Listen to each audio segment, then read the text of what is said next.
Everyone laughed at Grandpa's rusty toolbox, until it was finally opened. Roland Vance kicked the old toolbox with the toe of his boot and said, "You want to bid on scrap metal? Be my guest, but don't waste the auction's time."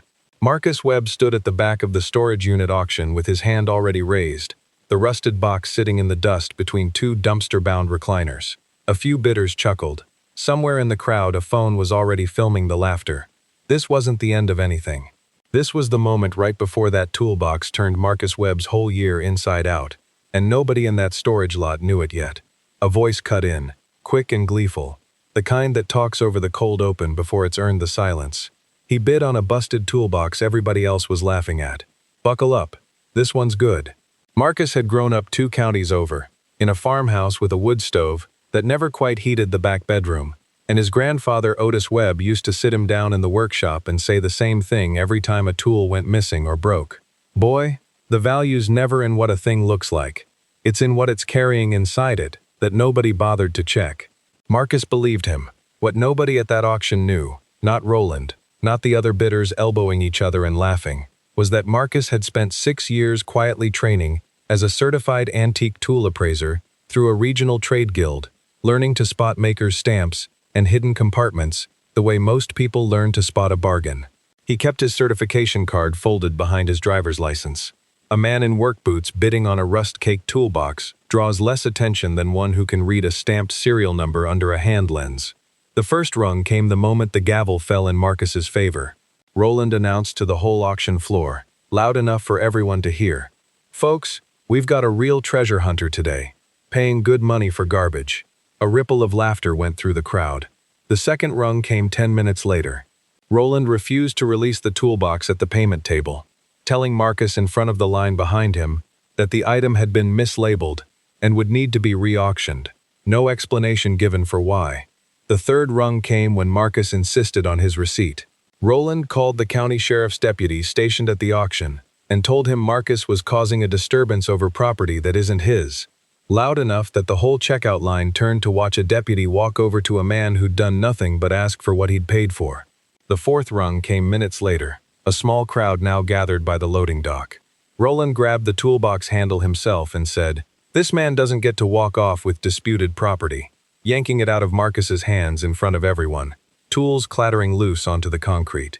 Off to the side, an older auction regular named Curtis Odom stood by his truck, watching the whole thing, saying nothing out loud, his phone propped against his side mirror, recording low and steady. Marcus didn't raise his voice. He knelt down, gathered the scattered tools back into the box one at a time, and stood waiting, jaw tight, hands steady the whole time. A voice broke in again, sharper this time, refusing to let the moment pass quiet.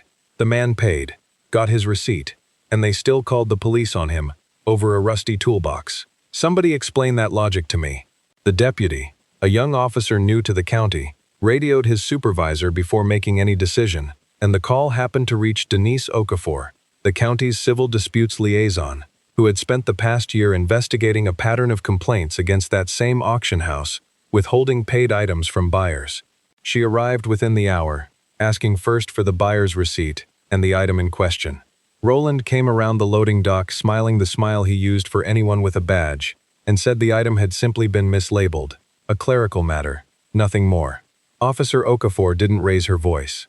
She asked one question, "Where is the receipt and the buyer of record?" Curtis Odom stepped forward, phone already in hand, and played the footage. Roland's own voice, unmistakable, calling Marcus a disturbance and yanking the paid item out of his hands, time-stamped the moment it happened.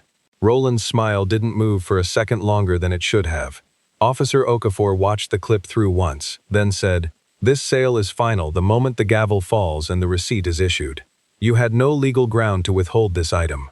Later that week, when Marcus finally pried the toolbox's false bottom loose at his own workbench, he found a hidden set of hand-stamped silversmith tools and a small leather ledger, identifying the box's original owner as a formerly enslaved craftsman whose work had never been publicly documented, a find the County Historical Society confirmed within days as regionally significant. By the following Thursday, the county had opened a formal review of the auction house's handling practices, and Roland's auctioneer license was suspended pending that review. The site manager, who had ignored 2 prior complaints about withheld items, was quietly reassigned out of the auction division within the month.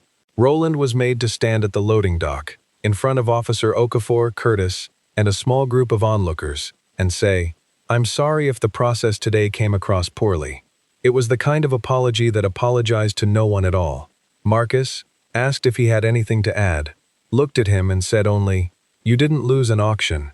You just made the county check how you run one," and carried the toolbox to his truck without waiting for a response. 10 months later, the silversmith tools sat on permanent loan in the County Historical Museum, credited under their original craftsman's name, for the first time in over a century.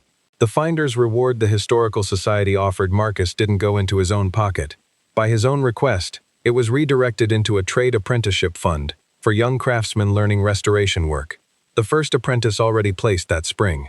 Otis Webb, 91 years old now, sat in the front row the day the exhibit opened, hands folded in his lap, watching a grandson he'd raised on one lesson stand beside a museum case instead of an auction loading dock.